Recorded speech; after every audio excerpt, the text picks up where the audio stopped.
If a sector breathes, pulses, stretches into new highs or folds into seasonal lows, don't you want to be there? Don't you want to be close enough to feel it shift beneath your hands?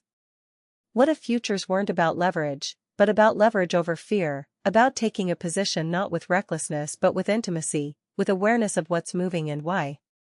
Isn't there something thrilling in knowing that a single tick could be worth $12.50, or $50, or $1,000, if only you're aligned with its timing, with its force?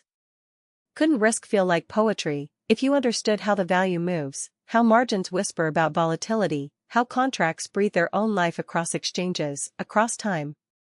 Do you ever wonder how the price of soybeans in November could help you decide what to do with Monsanto? How a seasonal bottom could translate into an explosion of price, into a doji that closes high, into a signal that asks, "Are you watching closely?" Could intermarket analysis be less about data and more about intuition, about knowing that when oil breathes, energy stocks stir, when soy falls, agribusiness rises? What if every candle, every pivot, every pattern is a conversation between what has happened and what is about to? When you think about weather and commodities, do you realize that nature, too, becomes a trader, that hurricanes and frost and drought can send prices soaring like passion ignited from the edges of chaos? Would you have stayed during the storm, just to see what would happen next? When the lights go out and the coffee brews, can you feel the electricity in the silence, the moment just before orange juice futures begin to climb?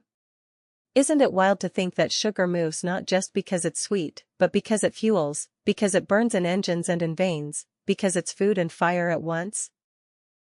Do you realize that not all fundamental events touch markets the same way, that sometimes it takes time, sometimes the reaction is slow, speculative, late, but still inevitable? Could it be that a shooting star on a chart is more than a pattern, it's a symbol, a warning, a climax? Can you see how divergence and correlation, tandem trading and like markets, all speak to something deeper, this need to understand the world not through isolated events, but through resonance, through echoes, through relationships that don't always behave, don't always obey, but still matter?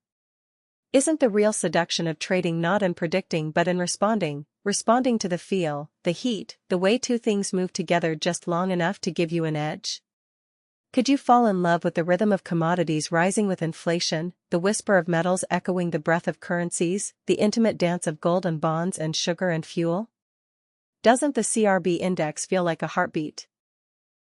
19 futures pulsing in synchrony, reflecting the world's hunger, its tension, its pressure?